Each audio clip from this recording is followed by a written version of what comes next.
শুনলাম তুমি নাকি এলাকায় ঝামেলা পাকাইতে চাইছো। আচ্ছা ভাই, তুমি একটা ভদ্র ছেলে হইয়া কেন ঝামেলায় জড়াইতে চাইতেছ? আমরা তো জানি তুমি একটা ভদ্র ছেলে। ভাই, কিসের ঝামেলা? কিছুই তো বুঝলাম না। আর কেই বা বলছে আমি এলাকায় ঝামেলা করতেছি? এই যে এলাকায় এসে নতুন করে রাজনীতি করতে চাইতেছ, এটা কি ঝামেলা না? এটা কি এলাকায় নতুন আলোড়ন সৃষ্টি করবো না? এটা কি তোমার মাথায় ঢোকে না? এটাই তো ঝামেলা হইতেছে। ভাই, আমি রাজনীতি করতে চাই, কে আপনাকে এই কথা বলছে? আর যেই বলুক আমি যদি রাজনীতি করি, তাহলে আপনার সমস্যা কি? আমি এই দেশের জনগণ, আমি এই দেশের নাগরিক, আমি রাজনীতি করতেই পারি। সেটাতে তো আপনার সমস্যা হওয়ার কথা না। সমস্যা আছে, অনেক বড় সমস্যা। তুমি যদি রাজনীতি করতে চাও, তাহলে আমার হয়ে রাজনীতি করতে হবে। আর তুমি অন্য কারো হয়ে রাজনীতি করতে পারবে না।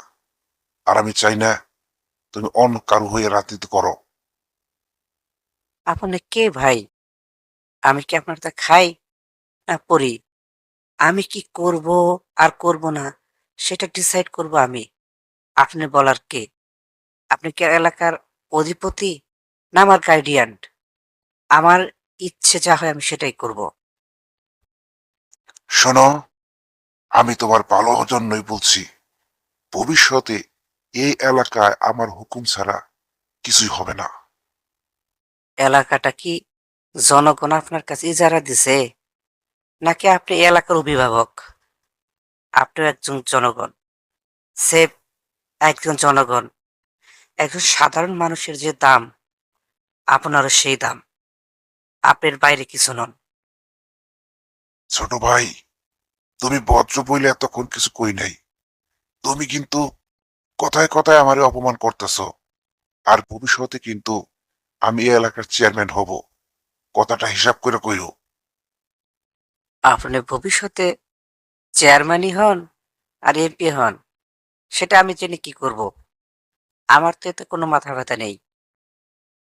আমি চাই আমার দল ছাড়া এলাকায় আর কোনো দল থাকবে না। সবাইকে আমার দলের হয়ে কাজ করতে হবে, এবং তোমাকেও। এর বাইরে কেউ যেতে পারবে না। এটা আমার নির্দেশ। ভাইজান, আপনার কথায় স্বৈরাচারের ভাব আছে।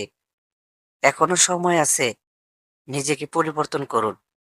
আর রাজনীতি করতে চাইলে এইসব স্বৈরাচারী কথা বাদ দিতে হবে।